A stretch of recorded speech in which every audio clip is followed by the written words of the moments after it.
Hey everybody, this is Steve with Nonprofit Ally, and today we're going to go over how to name your nonprofit. Now the criteria that we're going to go over today also applies to for-profit businesses, so maybe it's better to say how to name your organization. So some of the criteria that you're going to want to consider when you're thinking of naming your name is, one, your name should be unique and memorable. So having a unique name is going to stick in someone's mind easier, which will make it more memorable. So that is one criteria that you're going to want to try to meet. Another one is your name should be easy to spell and easy to say, easy to pronounce. So easy to spell and pronounce. And that will also help it become obviously more memorable. So spelling it, saying it, pronouncing it, make it as easy as possible. Your name should also communicate something about your organization. So somewhere within the name you should have a keyword of some type that communicates what it is your organization is about or what it is your business does. It's really important to keep your name simple and short, though there are long, complicated names out there, right, that the organizations use, but strive to be simple and short. And then finally, you want your organization's name to evoke some type of emotion. So if you can capture that emotional component in your name, then, well, one, it makes it a much better name, but two, it's a lot easier to memorize if you evoke emotion within your name.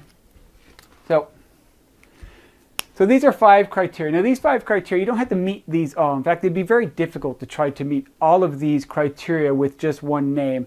But if you strive to get 2, 3, or maybe even 4 of these criteria in your name, if you meet these criteria in your name, then you're doing pretty well with your name and figuring out your new nonprofit's name.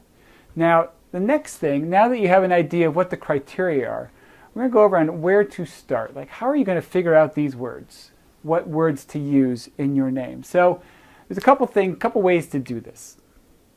One is make a list of keywords. Now your keywords, I'm going to put this up over here. Keywords are pretty much just like they sound. You see keywords when you search Google. You're typing in keywords into Google. So if you have keywords in your name, or at least identify some, it will help you come up with a name. Keywords are what you do, why you do it, who do you serve. Keywords can even be the geography of where you live. Now, once you have those keywords, you can make a list of them. You can type in what it is you're doing, who it is you're serving. You can put animals, pets, if you're doing some type of rescue. Homeless would be a keyword. If you're working with homeless people, if you're working with hungry people, hunger would be a keyword. And make a list of all those keywords and try to put them together in some way that makes your name a little more meaningful to what you do. So it would communicate, over here, communicate what it is your organization's about. But we're not going to stop there. So other ways to address figuring out what your name is to use an acronym, right? Acronyms are basically initials of your name. Acronym, that's how you spell it.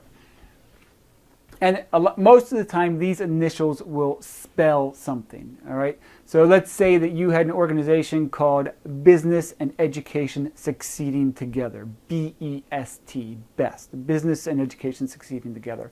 Now, there are some pretty famous acronyms out there that don't necessarily spell something, like AARP, NPR is an acronym, and then NASCAR. NASCAR is an acronym.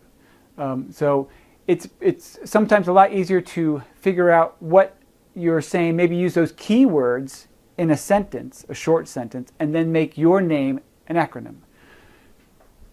Another way to go about figuring out your name is to make it up.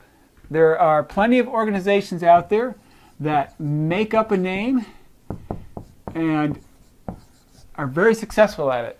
Google is a very successful organization. Obviously, Google is a made-up name. Other made-up names are things like Honda, right? Acura is a made-up name, but actually I really like Acura's name because they use the name Accu, where in it they have Accu, like accurate and accuracy, so it makes it a very succinct name. But careful with making up names, because sometimes your name might mean something else in a different language. And a classic example is Chevy Nova. Nova in Spanish means doesn't go. So someone didn't do their research there when they made the Chevy Nova, because it turned out to be the Chevy doesn't go. So they obviously stopped making the Chevy Nova. Now, other ways to come up with a name is to use a play on words or a pun. So if you wanted to do that, they can be really easy to remember. A play on words, easy to remember, kind of fun, right? It's really good to brainstorm a play on words. But be careful, because sometimes you can go overboard. Some good play on words, though, for businesses was Law and Order, L-O-W-N, order, Law and Order. There's another one I saw called Sherlock Holmes, which was spelled Sure, S-U-R-E, Lock, L-O-C-K, Holmes, H-O-M-E-S, and he was a locksmith. The nonprofit I started is sort of a play on words. It's called Noble Paws. But again, you can cross a line with this. There's a few of them I saw out there. One was called Curl Up and Dye, which was a hair salon. So it was Curl Up, and Dye, D-Y-E. They named their business Curl Up and Dye. And then there was another one. This one is right on the verge of being a little too silly. It was Indiana Bones, Temple of Groom. So that one was, it makes you smile though, right? And you certainly remember that. Now, so here's a few different ways to come up with words to use in your new name, right? Now, once you have this kind of list, you kind of have a play on words, you have maybe a made-up name or two, there's ways to apply these names so that when you put it together, your new name is more memorable, easier to say, and possibly more easier to spell. Now, one thing I would definitely recommend to do is when you have your keyword list, right? So maybe you have you're a dog rescue, right? And so dogs and rescue and would be some of your keywords, right? So I would suggest getting a thesaurus. So I'm going to put this in a different color. So here's some tips, right? Some tips for you. Use a thesaurus. So if you were a canine rescue, a dog rescue, you could be the canine cavalry, right? So that's another word for dog is canine, and rescue, the cavalry comes to the rescue. So you can use a thesaurus for doing that and find some synonyms that match your keywords.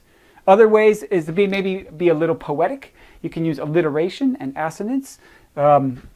Alliteration is the repetition of consonants, and assonance is the repetition of vowel sounds. So Coca-Cola, made up name, uses alliteration. Coca-Cola. TED Talks, right? Many of us like TED Talks. That's alliteration. TED Talks. And for assonance, maybe a common name is pause for a cause. P-A-W-S for a cause, right? So that's good use of alliteration and assonance. So between the thesaurus, alliteration, assonance, and maybe using keywords to make up an acronym or just make up a name, or using some type of pun or play on words, so careful with that one, you can come up with a pretty good name, right? So now what you want to do also, once you have this name, let's say you've come up with a couple choices, because you want to narrow it down. Don't be so focused on just finding one name. Narrow it down, have your top 3, 4, 5 names, right? Write them out and start sharing them. So here's a way to test your name. Test your new name. One I just said was write it. Write your name. How does it flow off the pen? What's it look like on paper? What does it look like with different fonts? Go into Photoshop or go into Word and start changing the fonts around. So write it out. The next one is say it. Say it out loud. Does it roll off the tongue? Is it easy to say? Do you feel cool and satisfied with the name when you say it, or do you feel a little bit silly? Pretend you're answering your business phone, and you're saying Indiana Bones Temple of Groom, right? It rolls off the tongue. It's kind of fun to say. It'll make someone smile, but say it out loud. Say it out loud, and see how it feels just rolling off your tongue, right? The other way to do is ask your friends. Say, hey, I'm thinking of a business, and what do you think of this name? Brainstorm, bounce these ideas off of people. So check with friends and see what they say. And as you start narrowing it down, let's say you've got, now you got your list of maybe 2 or 3 names. You're pretty excited about them. I would go ahead and I would check to see if the domains are available.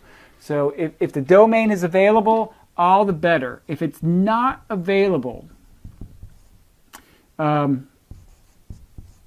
it doesn't mean you can't use the name, right? Because maybe you really like it and you really want to use that name. So there's other ways to use possibly close to that name. So for instance, Noble Paws, which I started, somebody owns that domain. They're not using it, and maybe someday we'll be able to buy it. But right now, we wanted to be Noble Paws. So what we did is we bought the domain Noble Paws, Alaska, which is the state we're in, which worked out pretty well for us, and that works fine. And that may be something you do, is maybe put your state name in there, or put Inc., I-N-C in there, or some people put LLC in their name. So if your exact name isn't there, maybe your exact name LLC is available, or INC is available. Now, the last thing you want to do is check with your state government and do a name search. So check that the business name is available. Is name available, right? Not just your domain name, but you want to make sure that there's nobody else out there who has that name already, or even close to that name. You have to be careful sometimes, because if your name is close to another organization's name, your state might say, nope, you can't use that because it's just too close to somebody else's name, right? So now you might have 1 or 2 of your names left from your big list, right? You came through, you did all this brainstorming, you have 1 or 2 names. What I would do then after that is I take those 2 names, you've run them by your friends. I would go through this checklist here. At the very top, what we started with.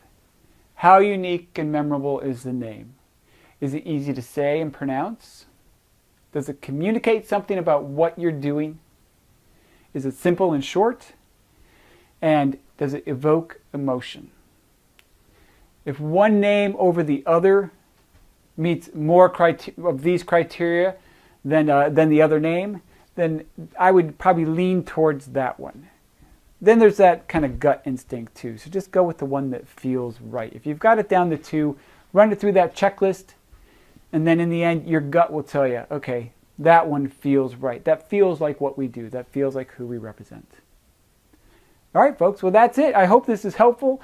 There is more information on the website at Noble Paws. Sorry, that's my nonprofit. At nonprofitallied.com. You can go to nonprofitallied.com, and there'll be a link down in the notes here below this YouTube video for you to link to an article I wrote on naming your organization. And you can subscribe to the YouTube channel while you're down there reading the description and the comments, the description of this video. It'd be great if you could leave a comment. If you like this video, give us a thumbs up. Let us know you liked it. Let us know what you liked about it. And subscribe to this YouTube channel, which would be awesome. Thanks, folks. I hope this was helpful, and have a good day.